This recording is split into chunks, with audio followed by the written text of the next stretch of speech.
Buckle up, sports fanatics. This is the Sports Chasers Podcast, your HQ for in-depth sports talk. Join host Kevin L. Warren and crew as they dissect the hottest stories, ignite debates, and bring you closer to the action.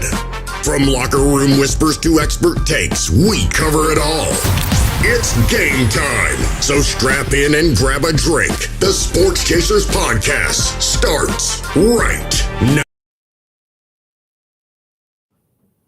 Hey, what's happening, everybody? What's going on, everybody? It's another edition of the Sports Chasers Podcast coming to you live and direct. It's the Weekend Rewind show, man. Hey, we are doing our thing here. We come here on Monday nights and on Thursday nights, man. But before we do all of that, make sure you like, click, and subscribe to the channel.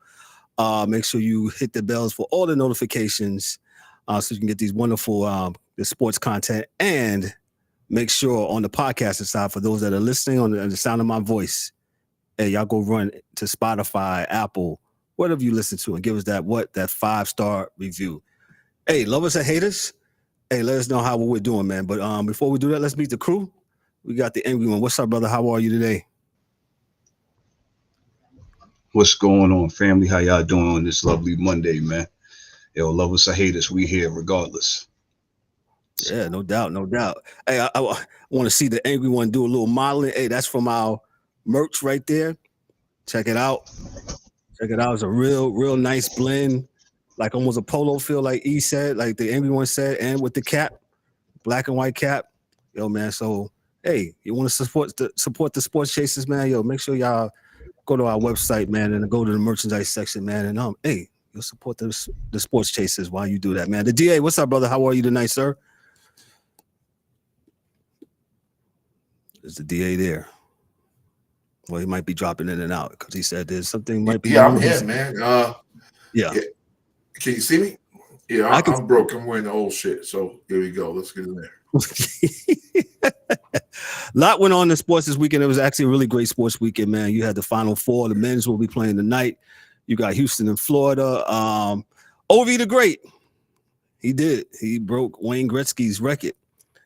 We'll talk about that. We'll also talk about the women's, the ladies. We'll talk about that right now. How UConn Dynasty, hey, they won number 12, man. Gino is the man. When people talk about GOATs and stuff like that, this is what you should be talking about as a GOAT, man. This is what people do that win all the time. Because the object of going to the championship and playing sports is what, E? It's supposed to be winning. So it's supposed to be winning, kid. That's what it's supposed to be about. At least I thought. Man. It's supposed to be winning, man. D-Dub in the comments. What's up? Hello, Debbie. How y'all doing? Oh, yeah. Shout out to all those in the comments. D-Dub. Debbie, thank y'all for chiming in, checking in. Thank y'all. Hey, man, D-Dub's had something. He always says lovers or haters, man.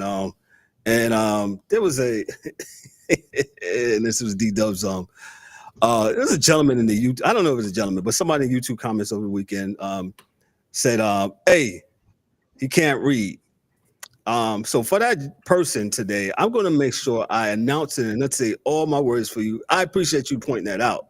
I can read though. But thank you though for chiming in and giving us that support in the comments. So we appreciate that, man, as we have fun on Thursday night, man. So let's rock and roll. Let's go to our first thing. Hey, the ladies of UConn. Hey, they done it again. The University of Connecticut Huskies secured their 12th national championship and first time since 2016 with a commanding 82-59 victory over the South Carolina Gamecocks. After initial lead by South Carolina, UConn took control in the first quarter and maintained dominance throughout the game.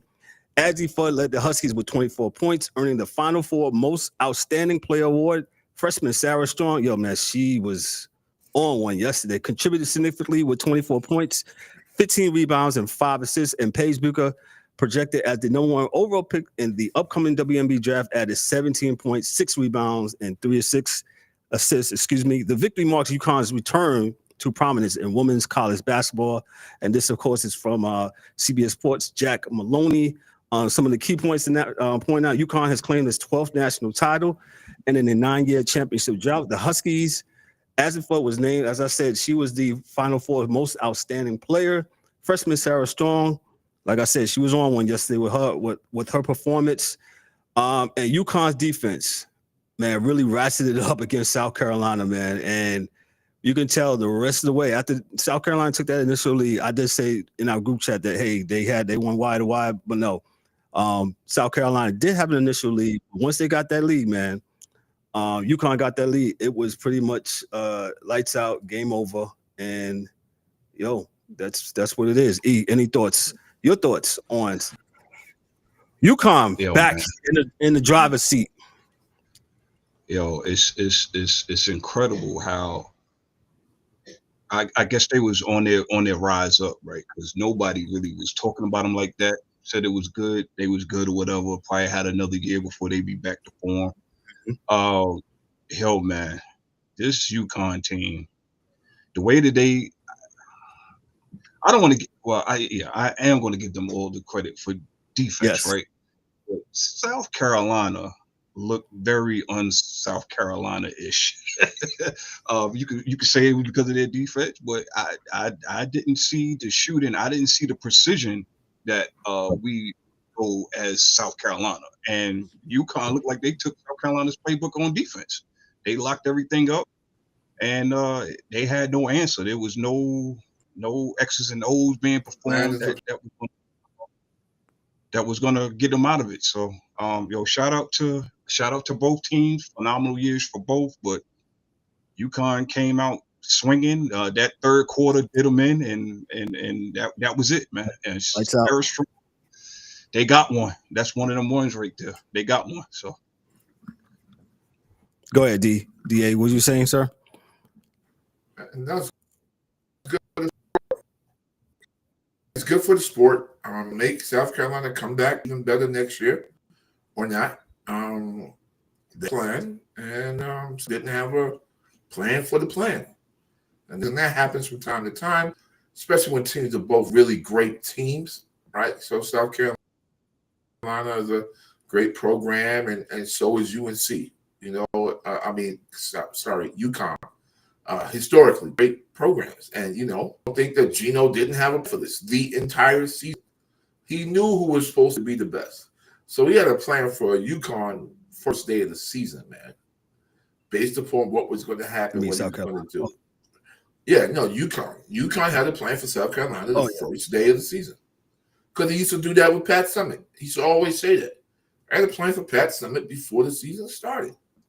Because they were the best team. They were the best. And even though other teams came up and down and did some things and, twerked around the top for a while, UCLA was a good team, so forth and so on. The only other great program there, and he respected us. He said, look, I got to pull together a plan. And he started the plan probably day one, probably had installations all season long.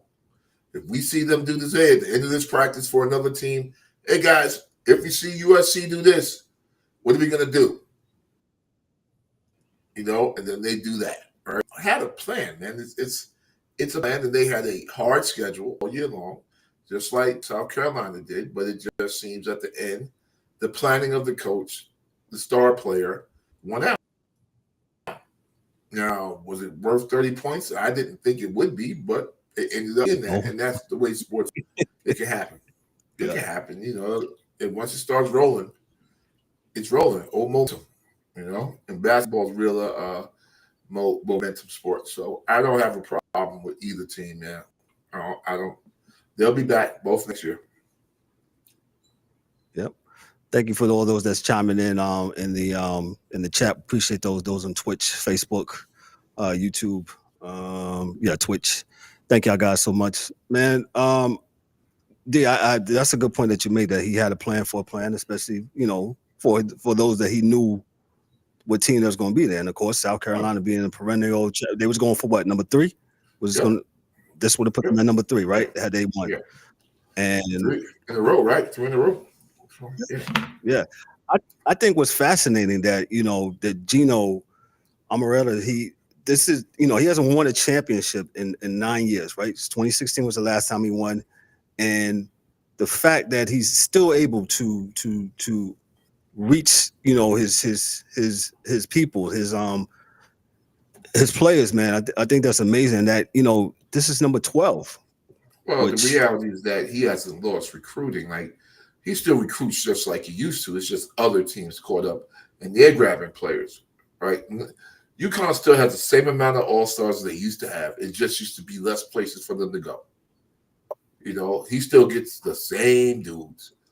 Well, not, you know what I mean, ladies. Don't mean, you know, what I mean, studs. You know, as far as players are concerned. Don't want to get it canceled. But he still gets the same amount.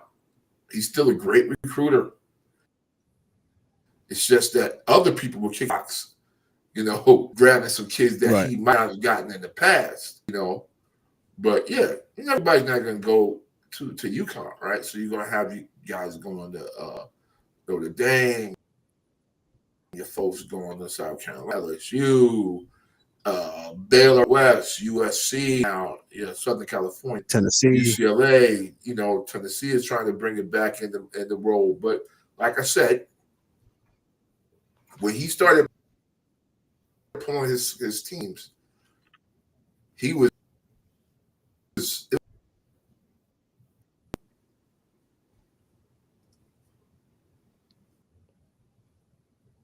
Is D frozen? I think D is frozen. Might be frozen. Yeah. I just want to add, Kev, that it's going to be interesting. Oh, go ahead, DA. Finish what you were saying. Can he finish? Go ahead, E. He started getting players in there. Then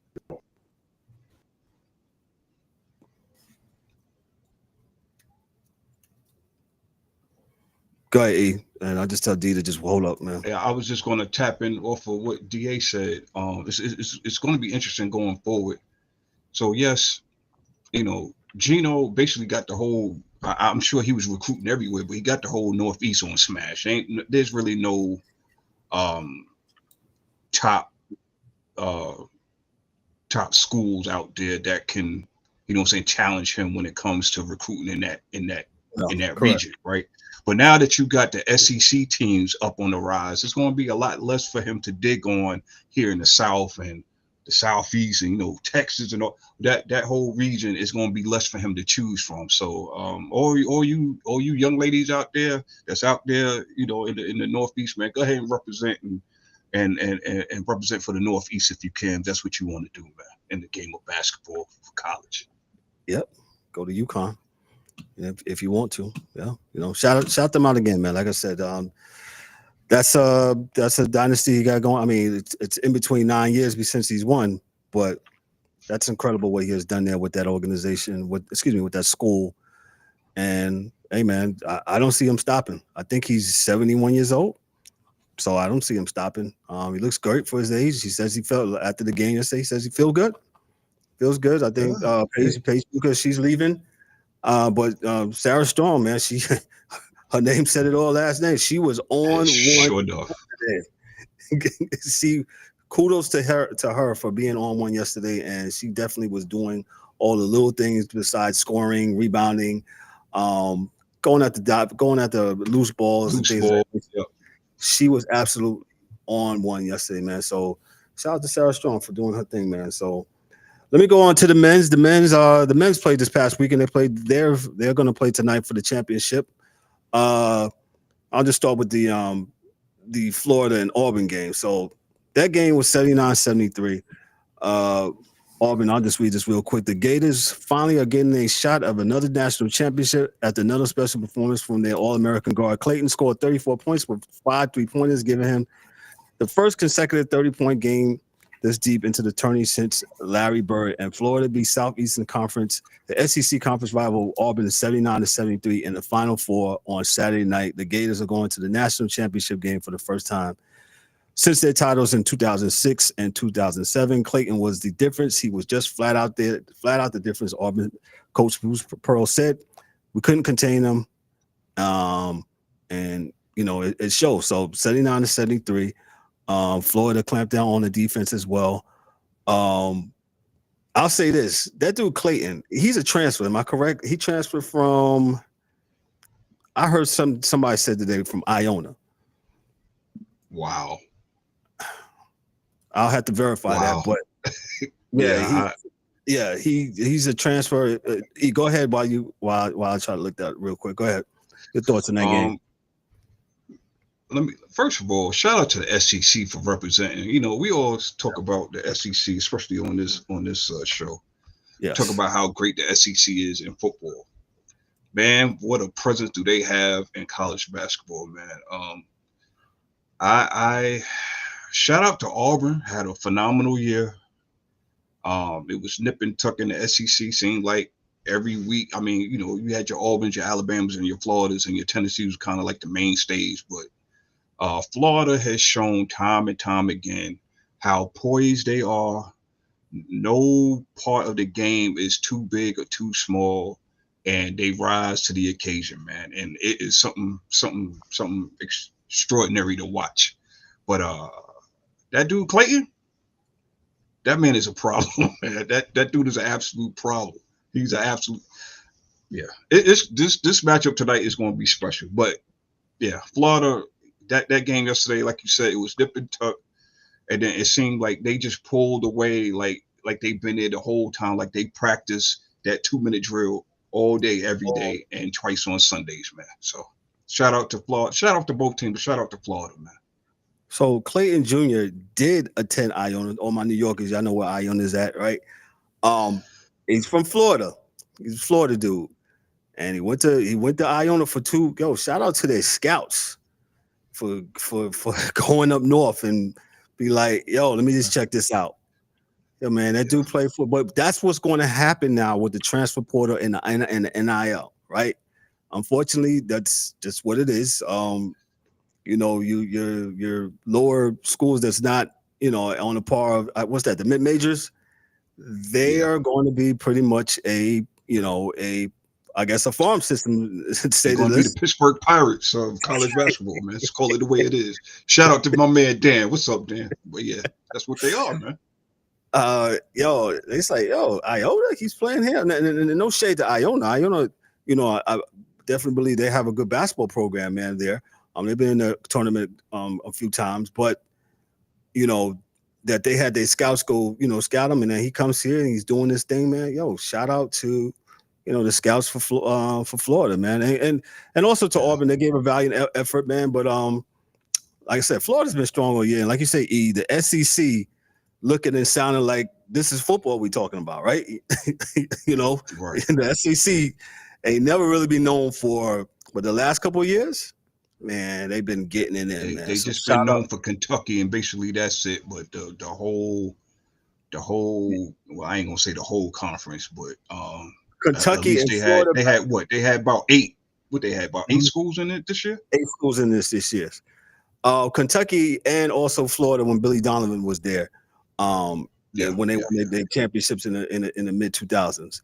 And Tennessee here and there too. Yeah. So shout out to the SEC. They getting it done. Let me move on to the other game of the night. Real quick, Kev. Real quick. I just want to give D-Dub some love, man. He said so it was after Rick Pitino left. So if had Pitino stayed, then maybe you wouldn't see this man playing the way that he played. So just wanted to say that. Thank you, E, for shouting out my people in the comments. Yes, he transferred by Iona. Thank you, D-Dubs. Appreciate that. So needless to say, hey, Florida's been good all year, man. So it shouldn't be a surprise, man. Let me move on down to the other game, the second game of the night, which I think was the better game out of both of them. But of course, Duke, man, there was a lot of crying. Down there where you near, E. A lot of crying, man. Hey, man. Oh man! Oh, I can't believe it, man. We had it, yo, man. When you I wasn't in the area, but I could only imagine. Yeah, that's right. Yo, man. Let me just read this real quick. Houston's this is from CBS Sports, from their AP. Houston's no room to breathe defense wiped away a 14-point deficit over the final 8 minutes. Y'all hear that? 14 points, erased Cooper Flag and Duke's title hopes, and brought the Cougars within a win of the championship of their own Saturday night with a 70-67 stunner over the Blue Devils, led by Joseph Tucker's 4 blocks and an amoeba-like defense that smothered everything. And yet they absolutely put the clamps down in the last 5 minutes. Houston led Duke to a grand total of 1 field goal over the last 10.5 minutes. Let me read that again. Houston held Duke to a grand total of 1 field goal over the last 10.5 minutes. The 67 points were Duke's second lowest output of his now ended season. The Blue Devils' second to last attempt during the last contested ending 1-for-9 stretch was a step back jumper from in the paint by flag that Jawan Robbins disrupted. The last was a desperation heave by Tyrese Proctor that caught nothing at the buzzer and sent flag and the company shuffling off in stock. So when they throw their inbounds pans, I say, this can't be Christian Laettner again. I was like, this can't be again. But it was nowhere near. No Coach K on the sideline. It was none of that, man. It was none of that. None of those miracles. Grant Hill to Laettner, right? So none of that. If y'all remember that game, I remember that game. That game was in the Spectrum in Philadelphia when Duke pulled that off. It was just phenomenal, man, what they did. But back to this game, hats off. And we told Ryan's our NBA guy. He's a huge Houston Cougars fan. He is a Houston Cougars fan. And we said, hey, man, your Cougars, man, they pulled up their shorts and they was ready. They was ready for some defense. And the fact that they held them to a field goal for the last 10.5 minutes. But that's what they do. That's what Houston is doing. If you've been watching college basketball in Houston, this whole time, this is what they do. They absolutely smother defenses, and they get them there, and they're like, this is what it is. So shout out to Houston. Good game by Duke. Hey, was this Flag's last game? You think? Oh, he's out of it. Well, you know what? No, don't speak. I don't know nowadays, man. Guys that you think is one and done. They for whatever reason. I mean, he ain't hurt for no money. I wouldn't think with all these NIL deals and backgrounds and such. If you want to run it back, especially after the way they lost, I wouldn't be mad. But I mean, I think he will come out. He will probably be one of two, and probably not two. So, but man.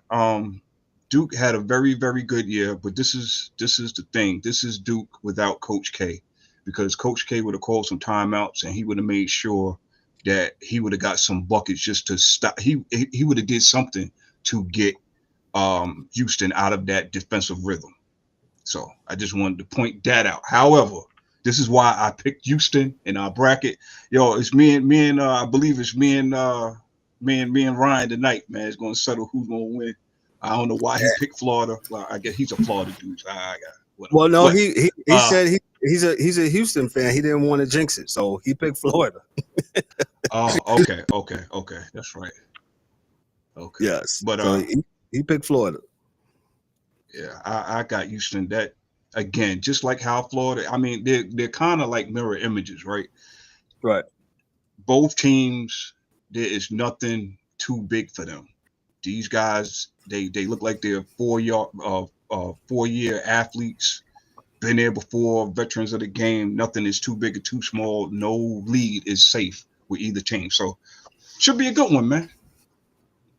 Got you, DA. Can you hear us? We was talking about Florida. Houston and Duke.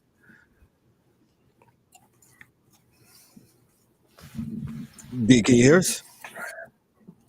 Yeah, no, but I'm going.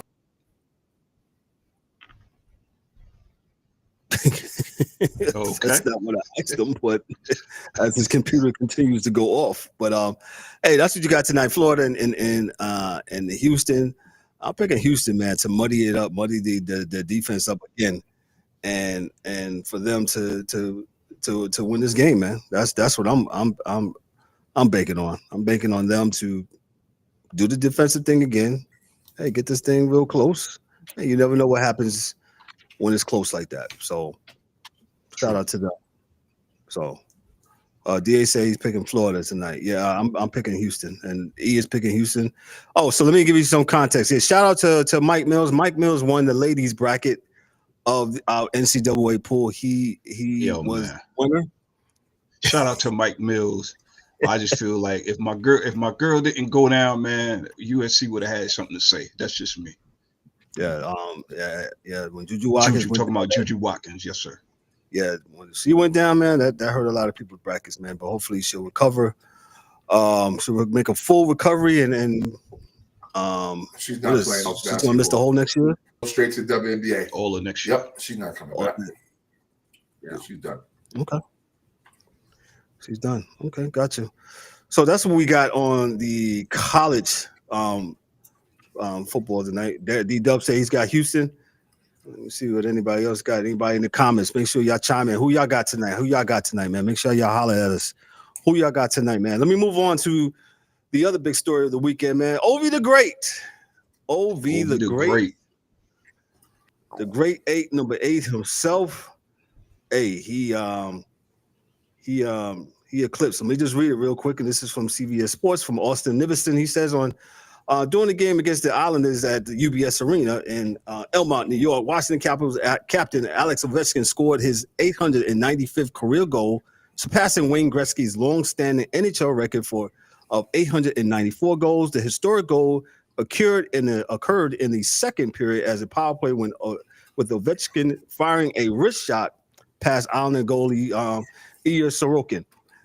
Hey man, if you saw it, man, in real time, man, it was literally a one-timer, man, and he just put it past Sorokin, man, and that's all she wrote. Notably, both Ovechkin and Gretzky reached their respective goal totals in exactly, check this out, 1,487 games.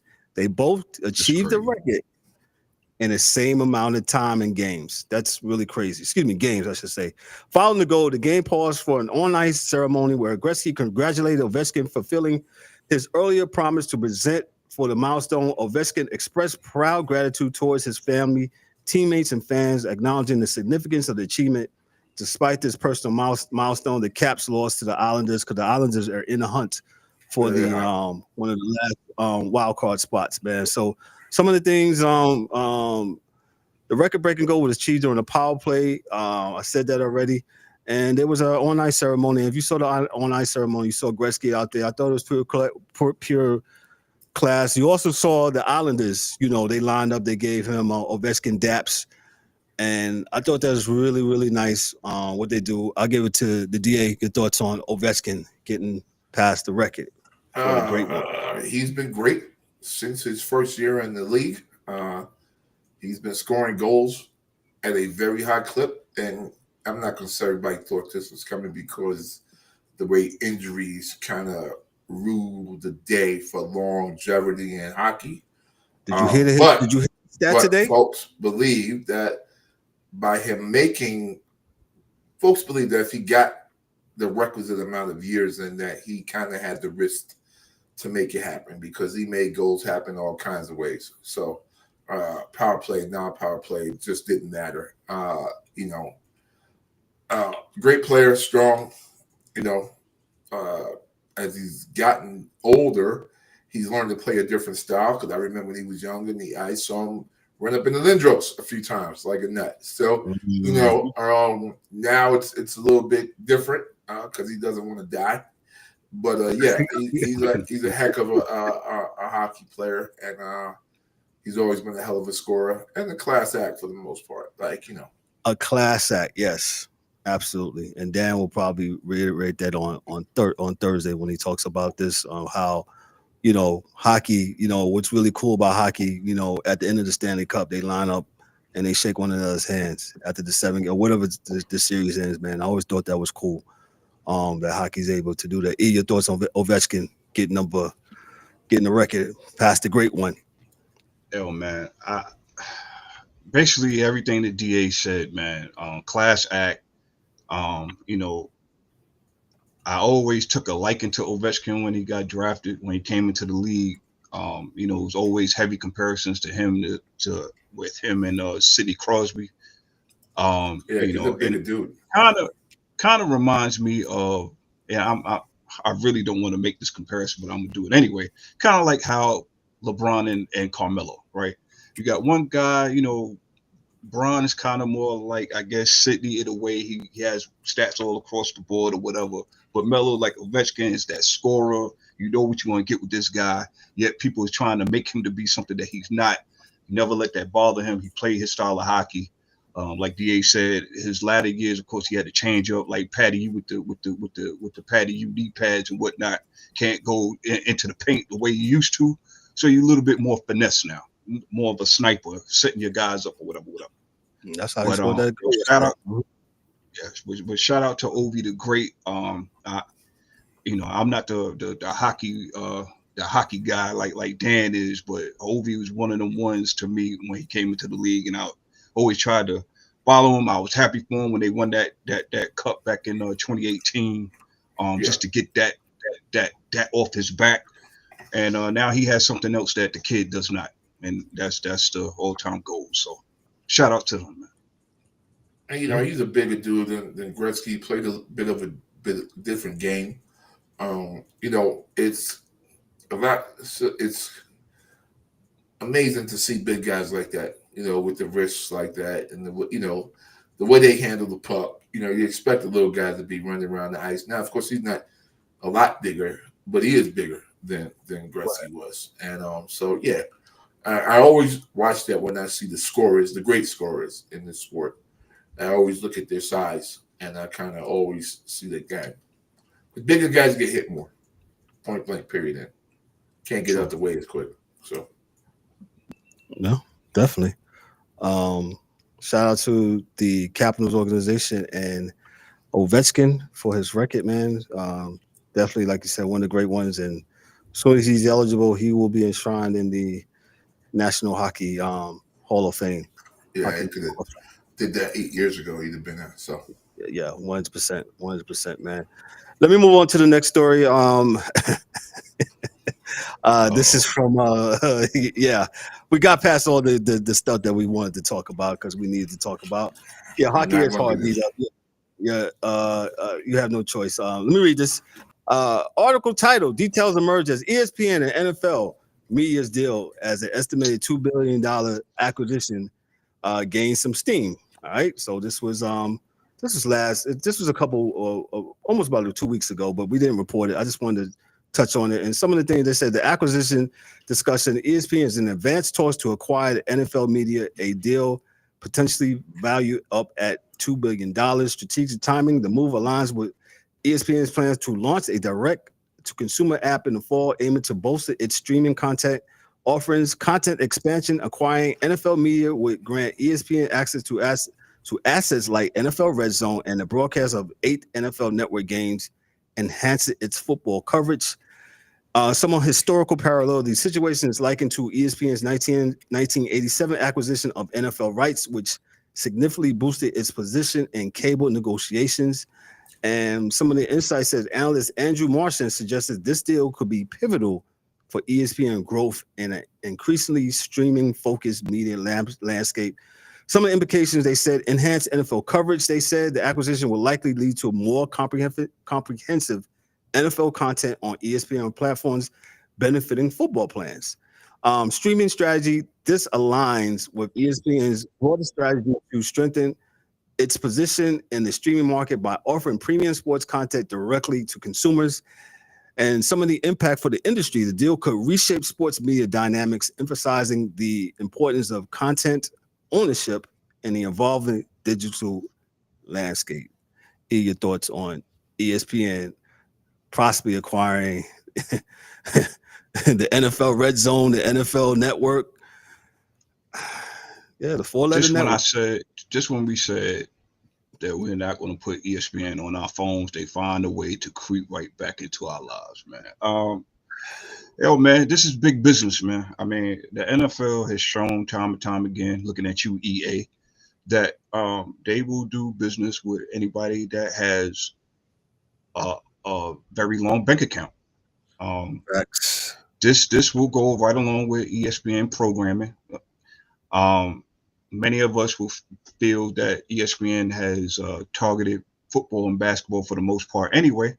So this is right up their alley, man. So I guess, hockey and all this other stuff, man, Dan might want to get ready because we're going to really need you for hockey coverage, because it doesn't seem like the 4-letter network gives a damn.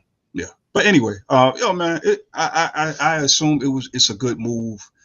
I guess what this says for everybody else, I don't know, man. It's just quite changed the landscape.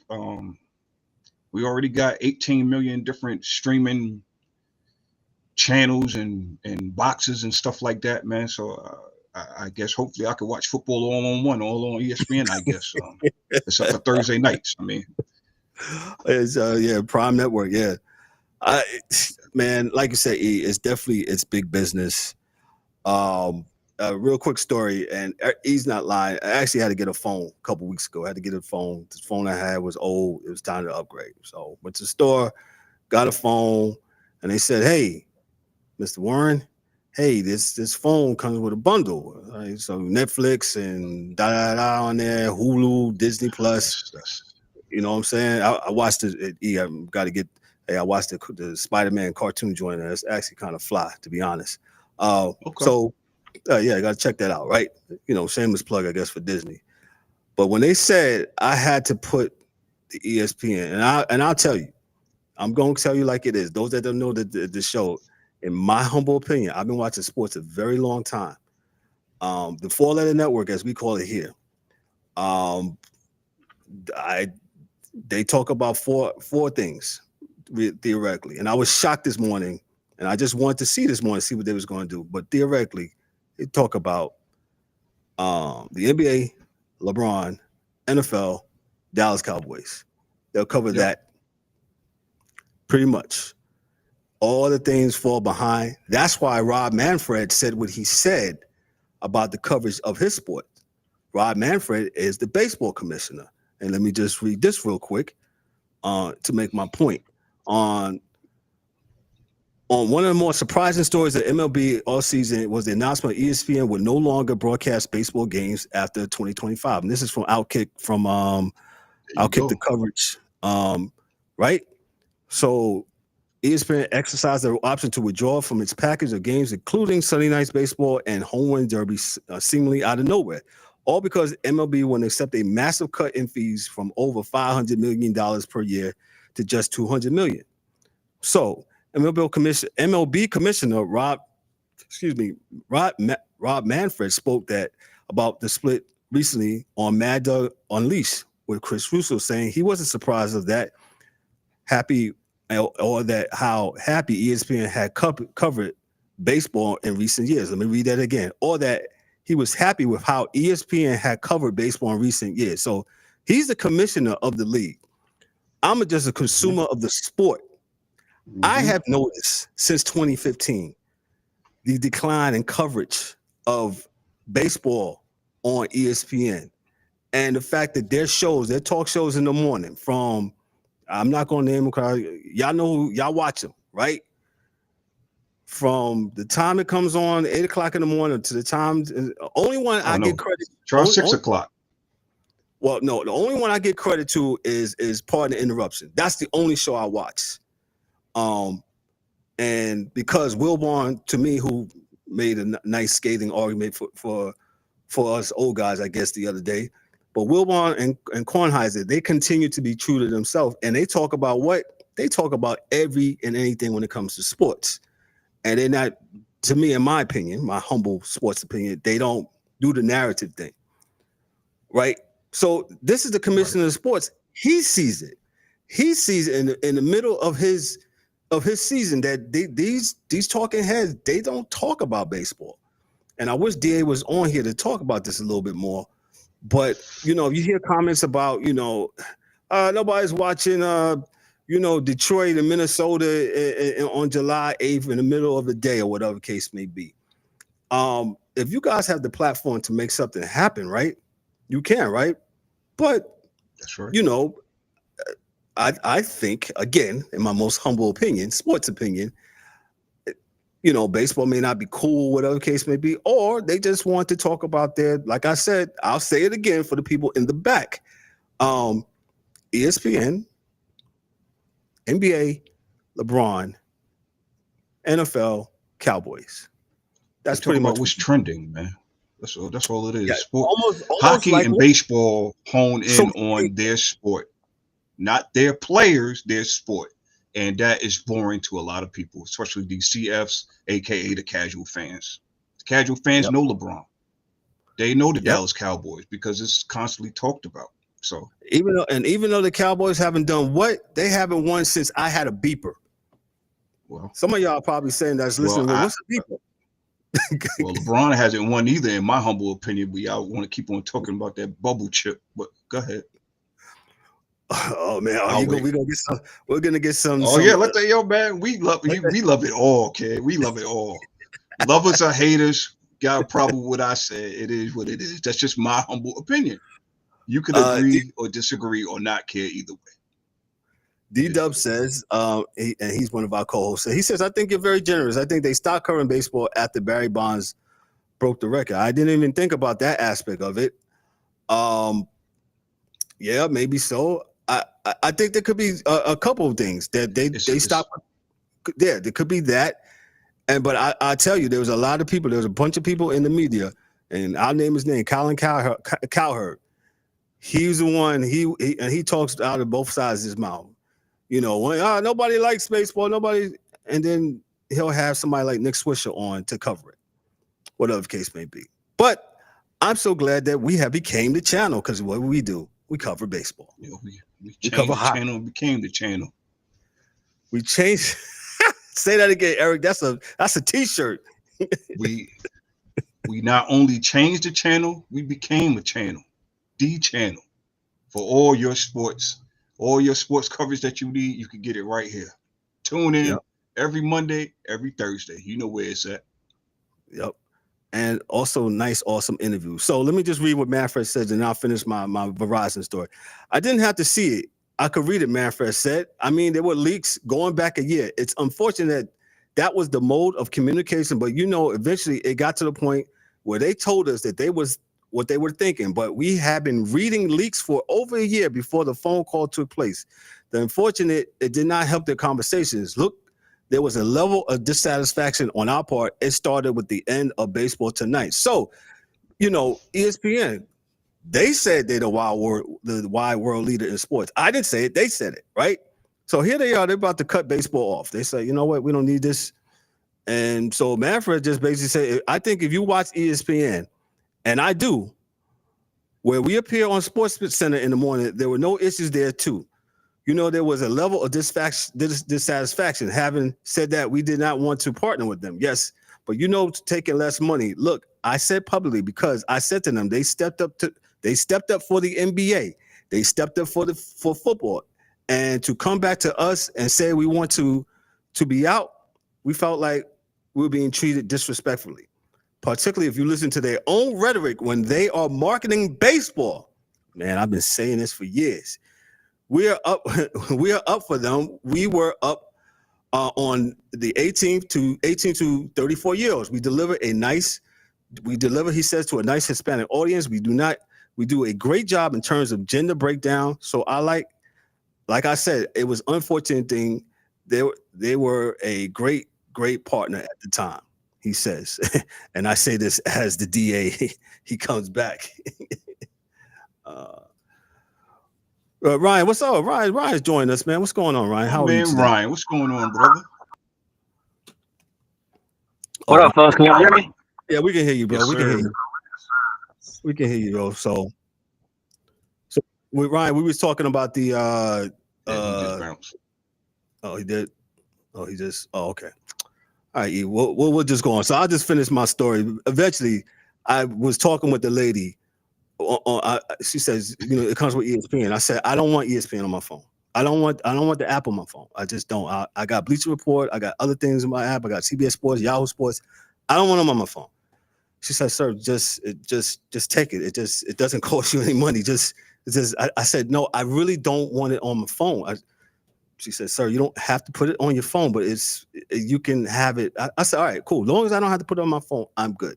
Some of y'all will probably think that I am extreme, but it's just principle. And to me, ESPN is not the ESPN I grew up with, where they covered all sports. That's a fact. And in my humble opinion, again, it's the NBA, LeBron, and even with the NBA, we said a couple weeks ago, they wasn't always like that. SGA and the Joker, right? We had to beg for that, man. But we talked about it on this show. I remember a time, and forgive me, I don't remember all the guys' names, but they had some personalities, I say 15, 20 years ago, that you knew when you heard their voice, they was for Sports Center, for all sports, or they had the dedicated guys that did football, hockey, baseball, basketball. It was a beautiful thing. Now, not so much. You when you hear a certain voice, you already know it comes with drama and a whole bunch of backroom politics. If you know, you know. It is what it is, man. They just open the door for folks like us to come in and get nibble on the pie, because there's a lot of pie out here to eat. Pause. Wow, definitely, man. So shout out to Major League Baseball for hey, hopefully they'll make a connection with TBS and TNT. I think TNT does a great job with hockey, so shout out to them. And hey, it's just what it is, man. So let me get to the other story here. The other baseball story. No. This is a real good feel. Feel good if you are.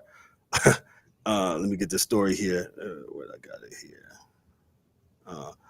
If you're Vlad Guerrero, you're very happy, man.